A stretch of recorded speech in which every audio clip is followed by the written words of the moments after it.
Welcome back. You are tuned into the Labor Forum here at WRFG. And we now have Katie Foster with us. Katie's been here before too. So another heroine of the labor movement, and so we're really pleased that she's able to be here. Katie actually works for the Georgia AFL-CIO and the North Georgia Labor Council, Atlanta North Georgia Labor Council. She is, for lack of another word, sort of the community liaison, which means that she works with all of the organizations like the Turner Field Benefits Coalition and the Housing Justice League and others in promoting, I guess what we'll call it, cross-organizing. And so Katie is here because there is going to be a expose of Walmart coming up. We just heard the announcement. I can't tell you how many times it took me to record that thing. I kept, it was crazy. So anyhow, Katie, now you can fill in all the blanks that the PSA didn't cover. Can you talk a little bit about what we say on the PSA that Walmart is now claiming all kinds of advances for its working folk, that it did it out of the generosity of its own heart. So can you talk a little bit about what they say and what's true? Okay, but before I go into that one, Diane, if I might, I just wanted to talk a little bit about tie-in of what the guest just talked about. The low-wage war is something that's happening all over. The low-wage war is something that's happening all over, and it is a fight that we all have to be united around to make a difference in.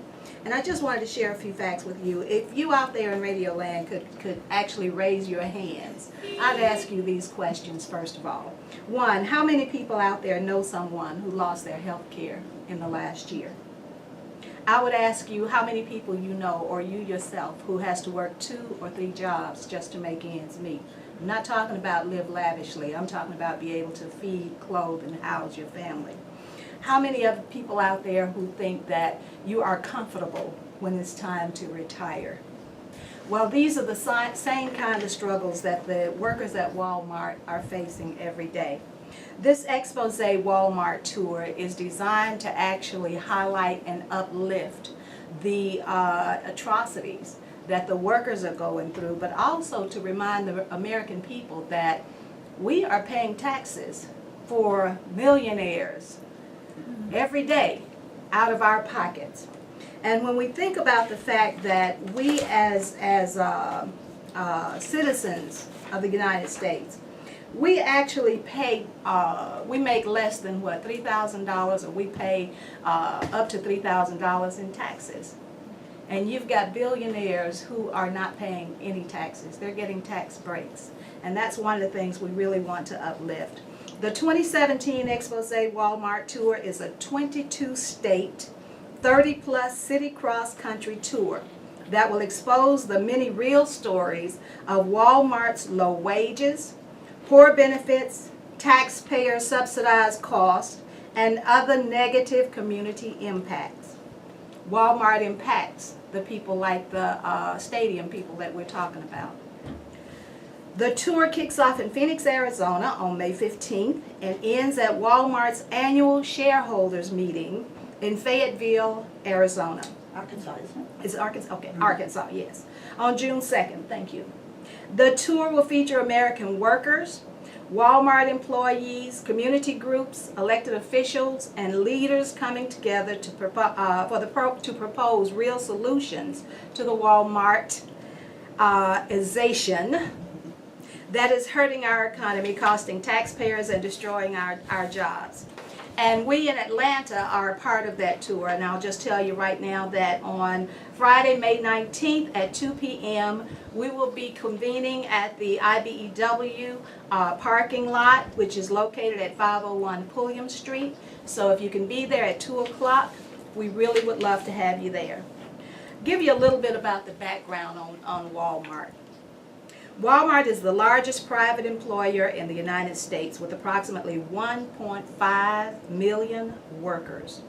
Walmart generated $485.9 billion, that's billion with a B, in revenue for the fiscal year of 2017 and profited $13.6 billion last year. Walmart CEO Doug McMillon receives an annual compensation of $19.8 million and last year was paid $22.4 million. Can you imagine a person making that much money in 1 year? Walmart is owned by the Waltons, the richest family in the U.S., and they have a combined net worth of $129 billion, and whose 6 family members who own 42% of all the wealth in the country. Try that again. All right, I'll try that again, Paul. Walmart is owned by the Waltons, the richest family in the U.S., and they have a combined net worth of $129 billion, again with a B, dollars, and whose 6 family members own 42% of all the wealth in the country. 42%. From 2008 to 2012, the Walton family received an estimated $607 million in federal tax breaks, while Walmart receives an average of $1 billion in federal tax breaks every year. The real story. Walmart claims the average hour, you asked me about this, Diane, what's the real story behind Walmart? The real story is that Walmart claims the average hourly wage of its full-time employees in the U.S. is $13.75. However, the Making Change at Walmart campaign has spoken with Walmart workers across the country for the past 5 months and has yet to find one full-time, non-supervisory employee who makes the average wage claim. They do not make $13.75 an hour.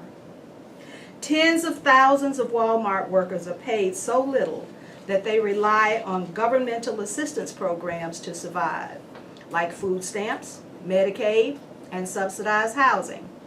All programs funded by the taxpayers, of which I remind you, Walmart does not pay taxes. Because Walmart refuses to pay their workers a wage that doesn't qualify them for government assistance, U.S. taxpayers pay an estimated $6.2 billion in corporate welfare to Walmart every year. Walmart, one of the largest corporate welfare recipients in the country.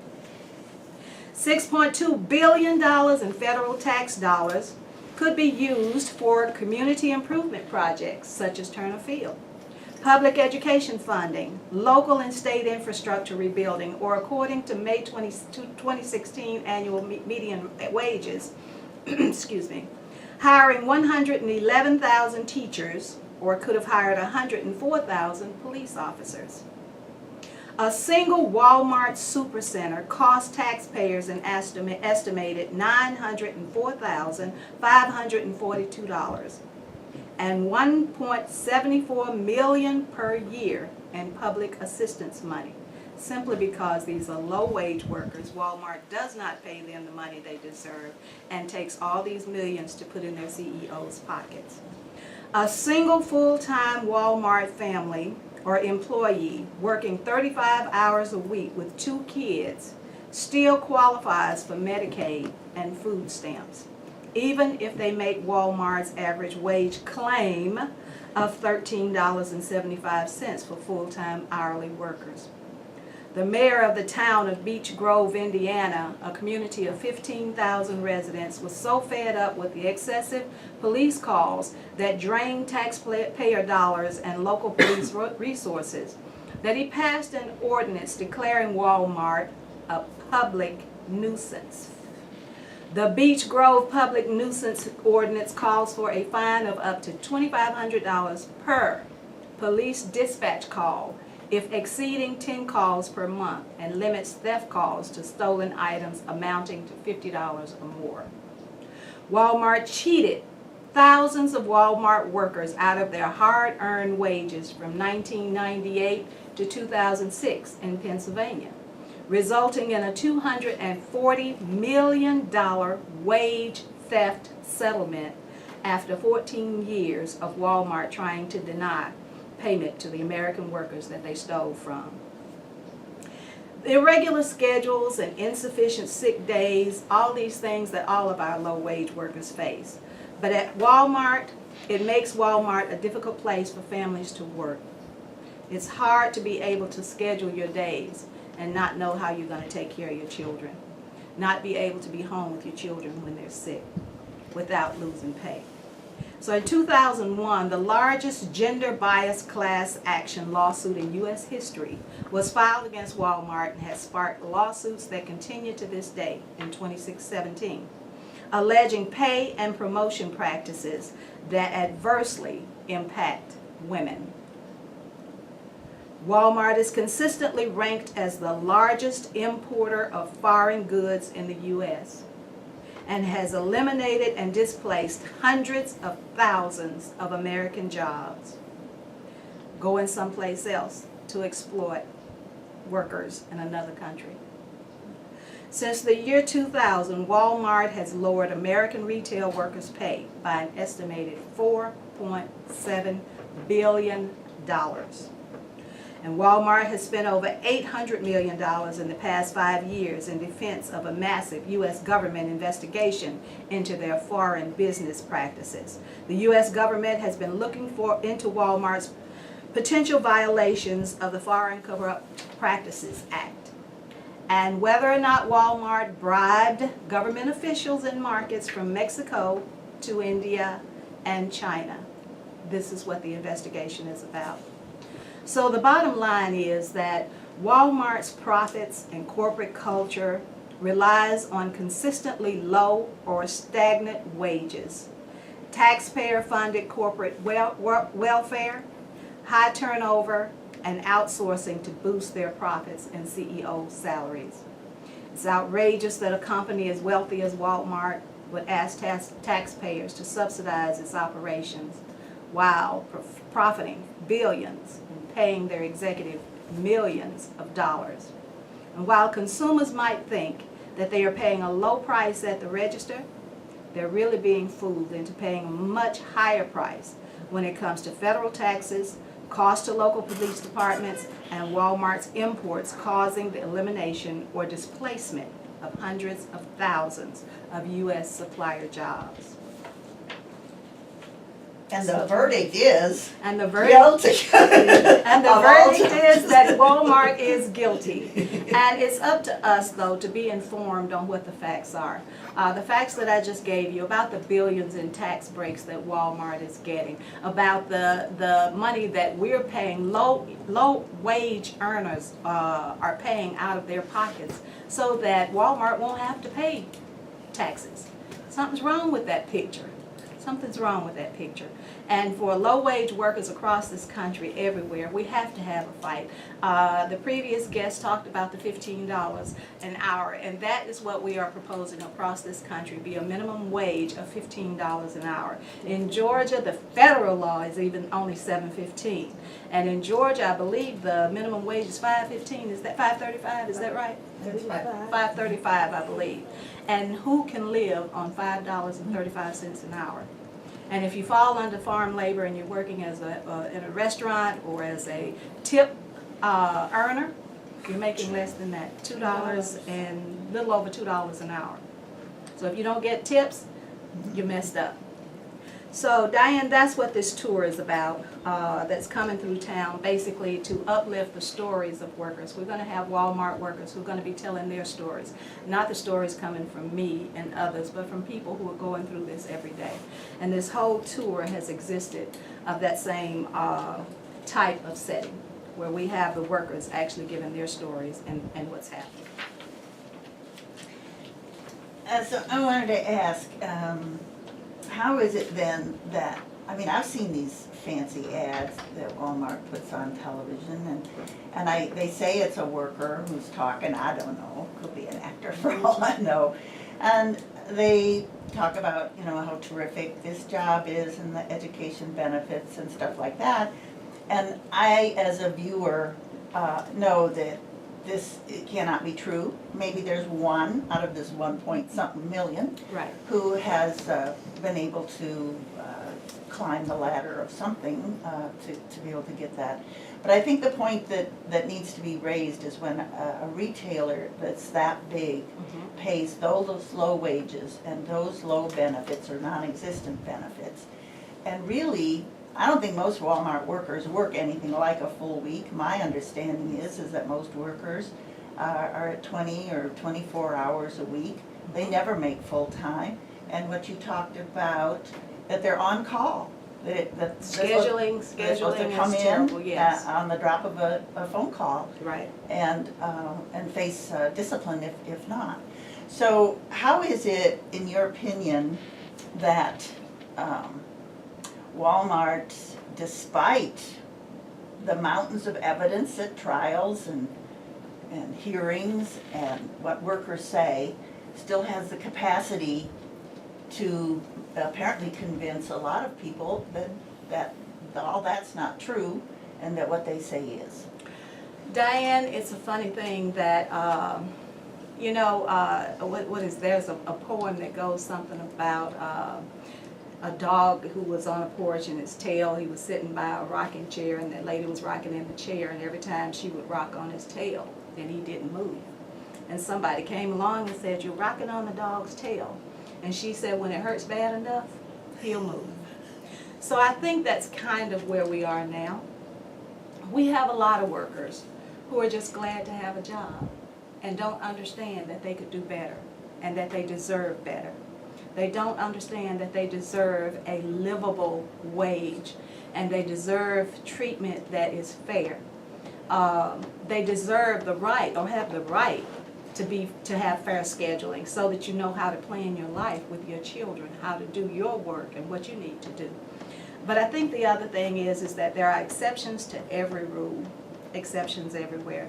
And where there might be 2 or 3 employees out of hundreds who can stand up and say that Walmart is a great place for them, that Walmart has done this for them, Walmart has been their lifesaver, that may be true. But when you look at 2 or 3 out of hundreds in a particular store who can't say that same thing, then something is wrong with that picture. And the masses is who we're talking about. And the masses do not fall in that category of being receiving high wages or benefits for education or any other thing that comes from as a gift from Walmart. So is the effort of the campaign, it sounds, and I know this is something we talk about in the public sector, that the unity between the workers providing a service and the workers and the community that receives the service, that's an alliance. And in this case, it seems it's an alliance between workers and consumers of products who need to be educated about the conditions that the workers are under. Is it kind of both ways on this tour? I think it's definitely both ways. Definitely both apply. I think sometimes it's all about us telling our story. And people who are doing things to harm workers may not realize how much harm. I think they kind of know they're harming people, but I'm not sure they realize how much. But when they hear the stories of the people who are being affected by it, then there are some who will change, hopefully. Has there been a big push for Walmart workers to unionize? I remember watching a video where Walmart was actually showing how unions would hurt, the worker themselves. And so have workers began to, not trust this video, not listen to the rhetoric of what their bosses are saying about unions and begin to organize? I think that organizing is in phases. And I think that this tour, any conversation they have is a step to organize unions. So as far as a program or a campaign that says we're signing cards, I think that is something that they have to come to.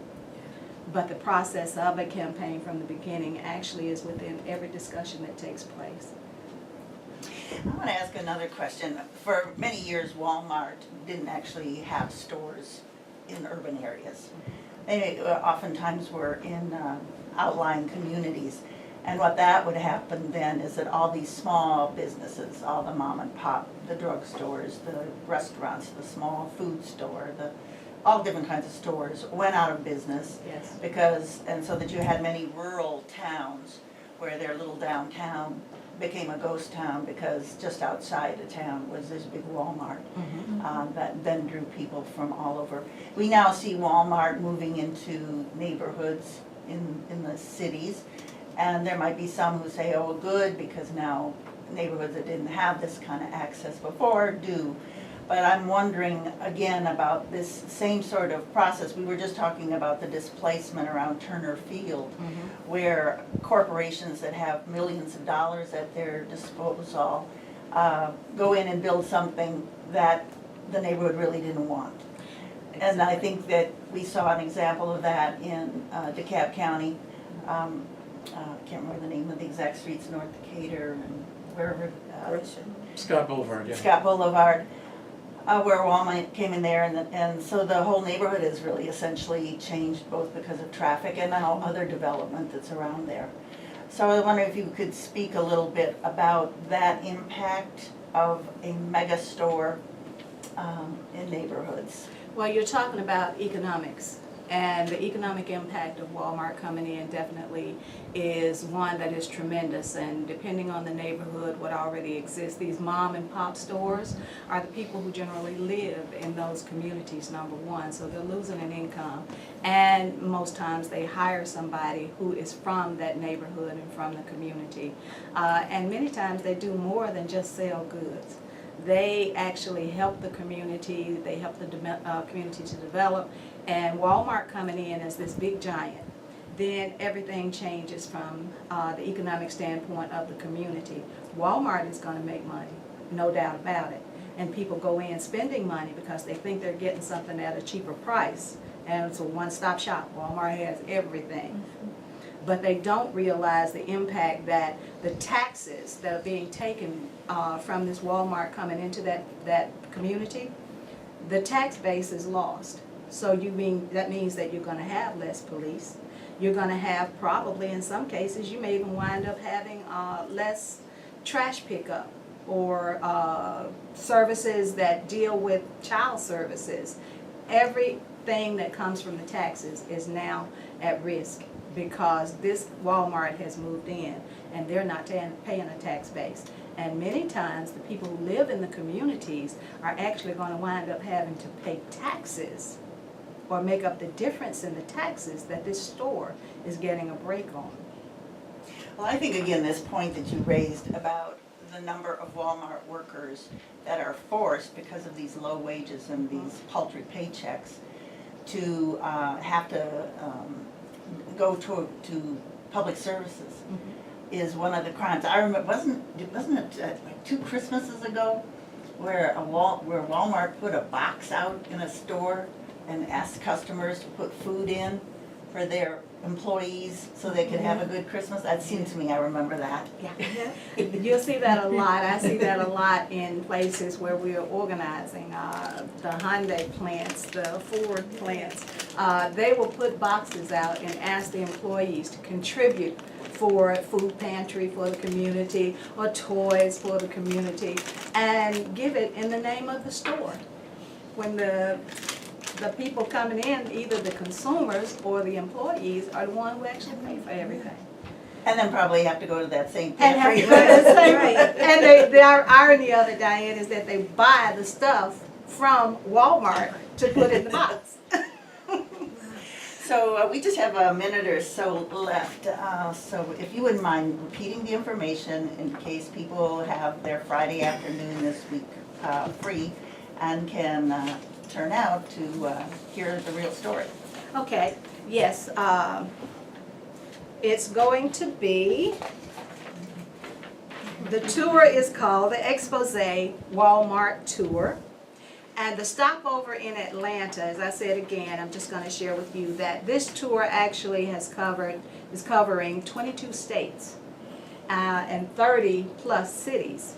And it's starting May 15th and it's going all the way to June 2nd. They will be here in Atlanta on May 19th at 2 p.m. That's Friday at 2 p.m. at the IBEW International Workers Brotherhood of Electrical Workers Building, located at 501 Pulliam Street, and that's at 2 o'clock. And if you have any questions, you can call the Atlanta North Georgia Labor Council, and that number is 404-525-3559. Thank you. Thank you very much, Katie. It's Katie Foster, who's been here on the Labor Forum before, and she always brings us a ton of information, good information. Hope that many of you will be able to attend this event. I'll be there, and I'm sure some of our other Labor Forum team will be there as well. And we will be back again next Monday with another great show with working class folks who have the answers to the problems we all suffer. Bye-bye.